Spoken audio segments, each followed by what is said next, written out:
इदमब्रवीत् अस्य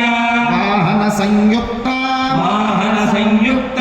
कर्णग्राहवती शुभां सुप्रतारां तीर्थे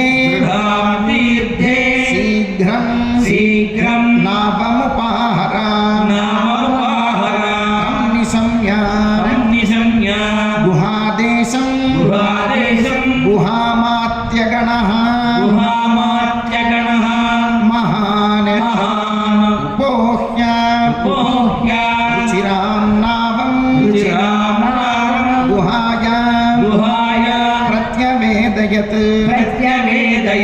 ततः सः आञ्जलिर्भूत्वा गुहः राघवमब्रवीत्